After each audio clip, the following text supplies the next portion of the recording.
किसी समय की बात है। एक छोटे से गांव में रामू नाम का एक किसान रहता था। रामू बहुत मेहनती और ईमानदार व्यक्ति था। उसके पास बहुत बड़ी जमीन नहीं थी, केवल कुछ ही खेत थे। लेकिन जितनी भी जमीन थी, वह उसमें अपनी पूरी जान लगाकर मेहनत करता था।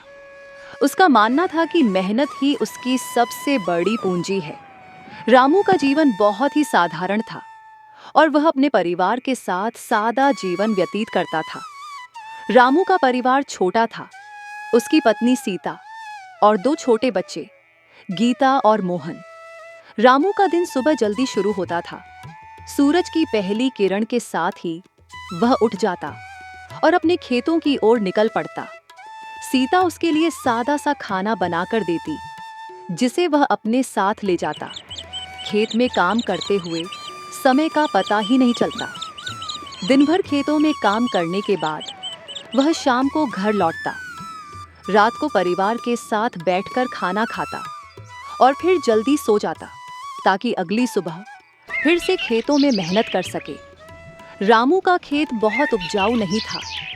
कई बार उसने अपनी फसल से मनचाहा परिणाम नहीं पाया। गांव के अन्य किसानों की तुलना में उसकी फसलें कम उपजाऊ होती थीं, लेकिन रामू ने कभी हार नहीं मानी।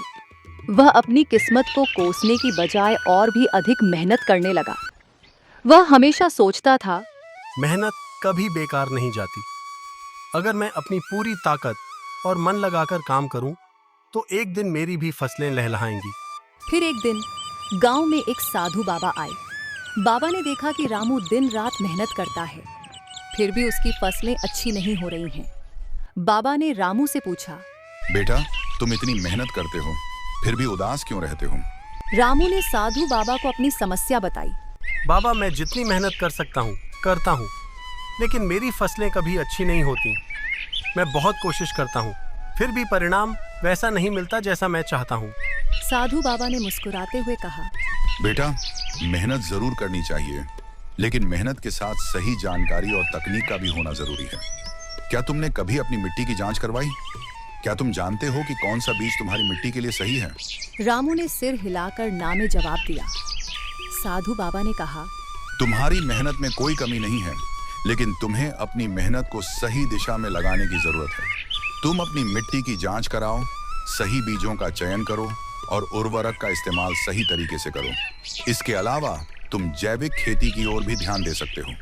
इससे तुम्हारी मिट्टी की सेहत भी अच्छी रहेगी और फसल भी अच्छी होगी। रामू ने बाबा की बातों को ध्यान से सुना और उनके अनुसार काम करने का फैसला किया। अगले ही दिन वह अपने गांव के कृषि अधिकारी के पास गया और अपनी मिट्टी की जांच करवाई। अधिकारी ने उसे बताया कि उसकी मिट्टी को कुछ खास पोषक तत्वों की जरूरत है और उसे कुछ नए प्रकार के बीजों और जैविक उर्वरकों का इस्तेमाल करना चाहिए।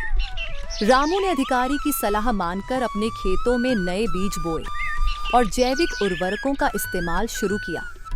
इसके साथ ही उसने खेतों की सिंचाई और देखभाल पर भी खास ध्यान दिया।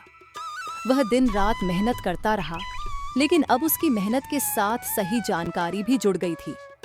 समय बीतता गया और कुछ महीनों के बाद रामू की फसलें लहलहाने लगी। उसके खेतों में अब पहले से कहीं ज्यादा हरी भरी फसलें थीं।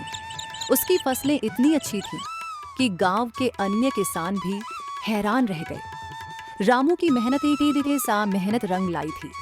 अब उसकी फसलें गांव में सबसे अच्छी थीं और उसने अपनी मेहनत और ज्ञान के बल पर अपनी किस्मत बदल दी थी। गांव के लोग अब रामू की तारीफ करते नहीं थकते थे। रामू की कहानी पूरे गांव में मशहूर हो गई। उसके पास अब न केवल अच्छा अनाज था, बल्कि सम्मान और पहचान भी थी। गांव के अन्य किसान भी रामू के पास सलाह लेने आने लगे। रामू ने कभी भी किसी को खाली हाथ नहीं लौटाया और जो कुछ उसने सीखा था, वह खुशी खुशी दूसरों को भी सिखाया। रामू अब समझ गया था कि मेहनत के साथ सही तरीका अपनाने से ही सफलता मिलती है। उसने अपने बच्चों को भी यही सिखाया कि मेहनत और सही ज्ञान का मेल ही असली सफलता का राज है।